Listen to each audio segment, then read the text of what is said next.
Thank you very much. It's very good to be with you in Dublin, having arrived today.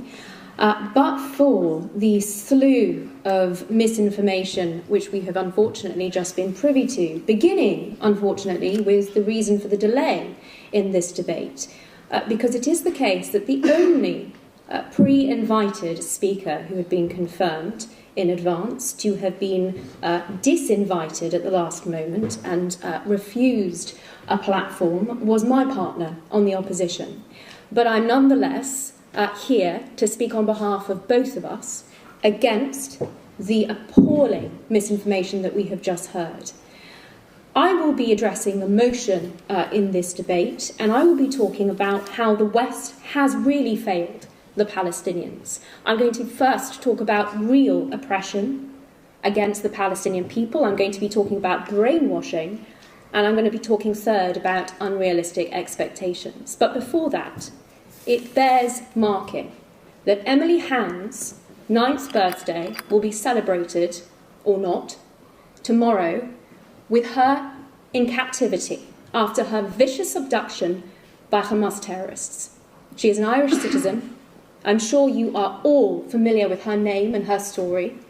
You are also probably also familiar with the bizarre sequence of events that saw her father celebrating at the news of her death. She was presumed dead in the 7th of October attacks, the atrocities that were committed by Hamas and other Palestinian terrorist organisations who crossed over into the border and infiltrated into Israeli civilian communities. When he was presented with that news, he celebrated because he knew what befalls those who are in captivity, what befalls young girls and women, especially in Hamas captivity. Her 9th birthday tomorrow.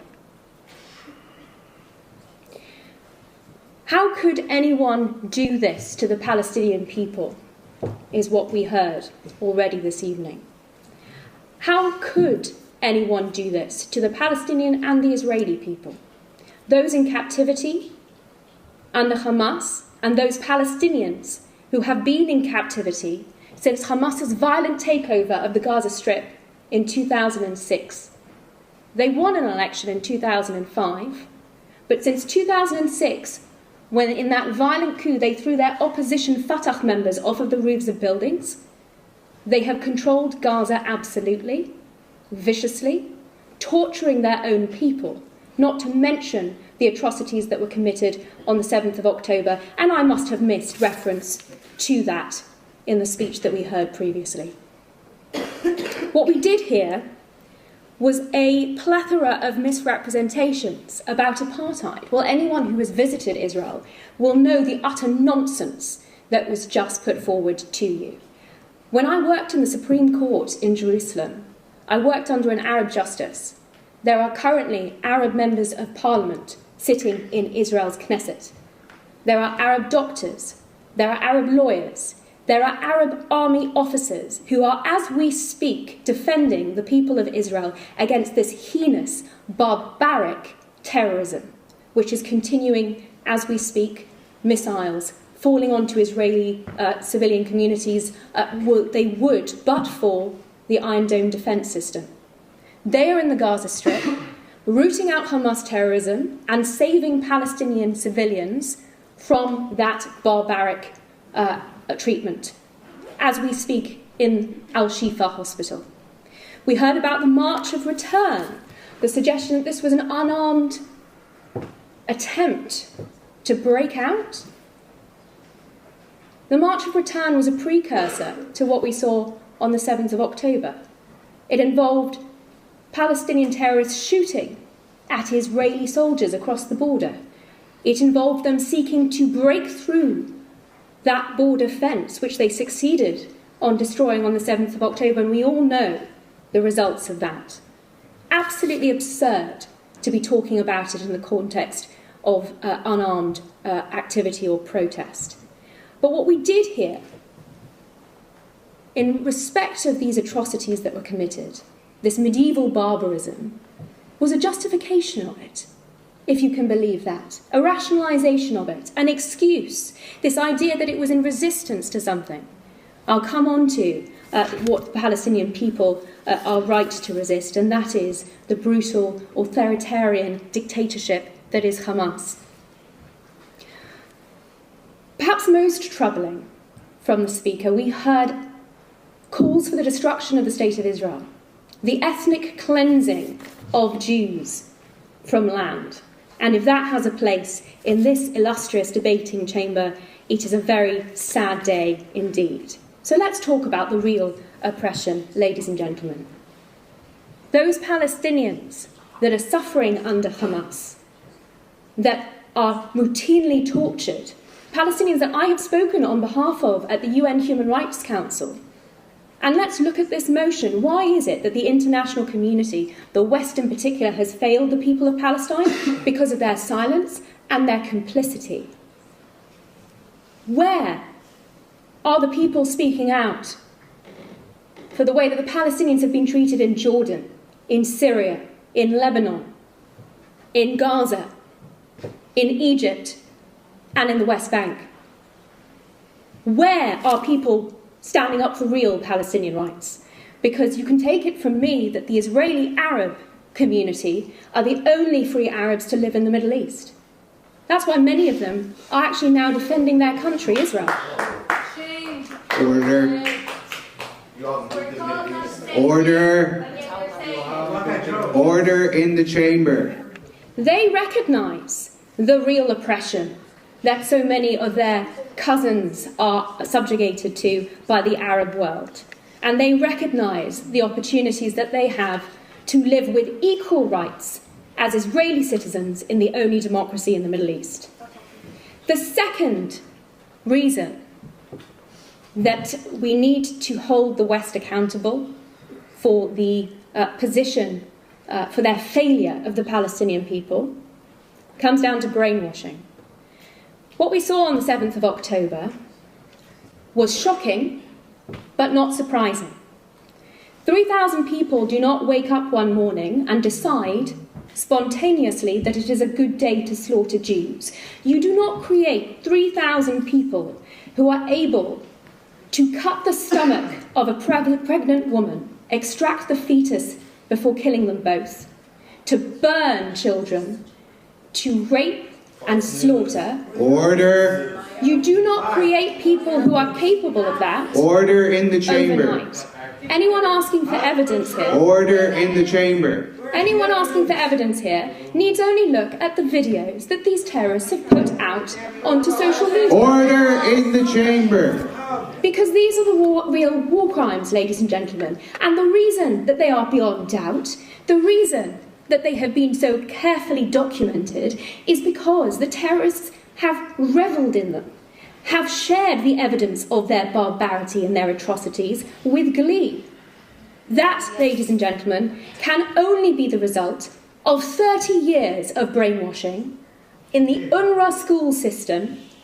Ever since Oslo and the Palestinian Authority control over the education system, we have seen textbooks and schools and television programmes for children exalting martyrdom, encouraging the exact acts that we saw on the 7th of October, the same ones that were attempted in that so-called March of Return, and the international community has to take responsibility for that, for the funding that it has provided, and for the UNRWA school system in which, according to their own statistics, 3 out of 4 of the terrorists who crossed that border on the 7th of October were educated in. And let's not forget, ladies and gentlemen, this is not just Hamas.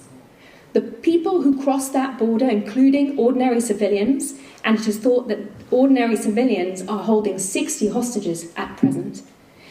The terrorists included Hamas, Palestinian Islamic Jihad, Fatah, affiliates of the PLO, the so-called moderates in this equation.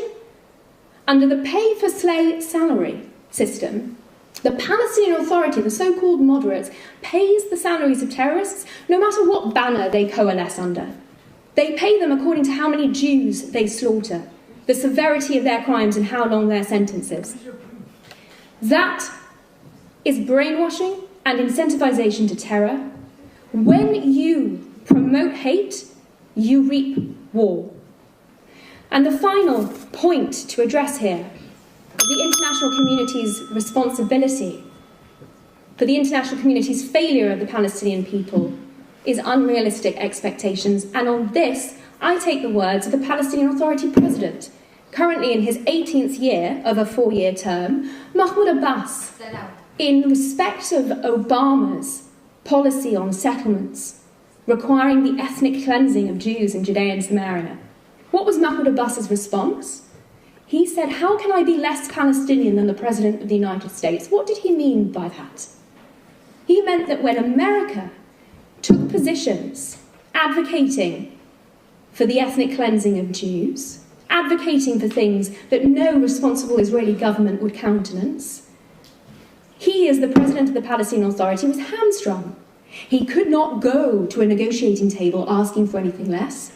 He could far less leave a negotiating table having achieved anything less than the President of the United States was asking for. So it is in that context that promoting those unrealistic expectations has been pushing peace further away, has been increasing divisions, and that lies at the responsibility of the international community also. On those counts, on the real oppression that the Palestinians are facing, on the brainwashing in UNRWA schools and the incentivisation under the pay-for-slay policy, and on the constant perpetuation of unachievable positions in pursuit, supposedly, of peace, the West has indeed failed the Palestinian Arabs.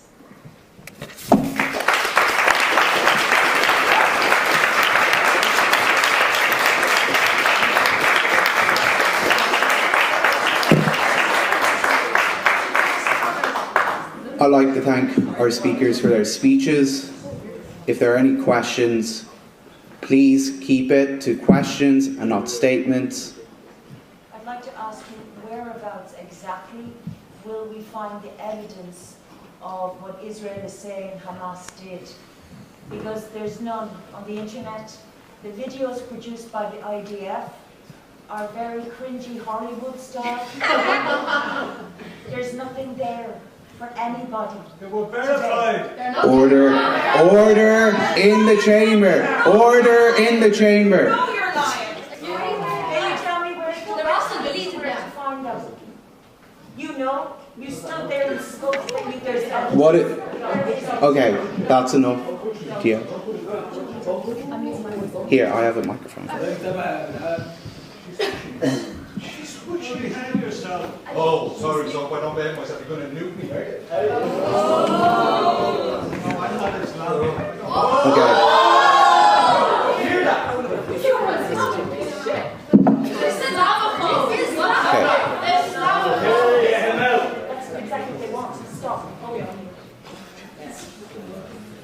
Okay, we're going to wrap up this debate. Thank you very much for coming.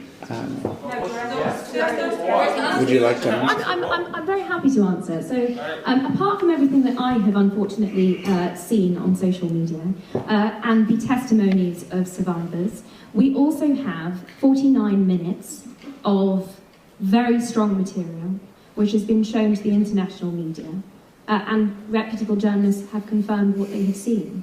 So, if you are not evidence from the Palestinians, okay. not So let's.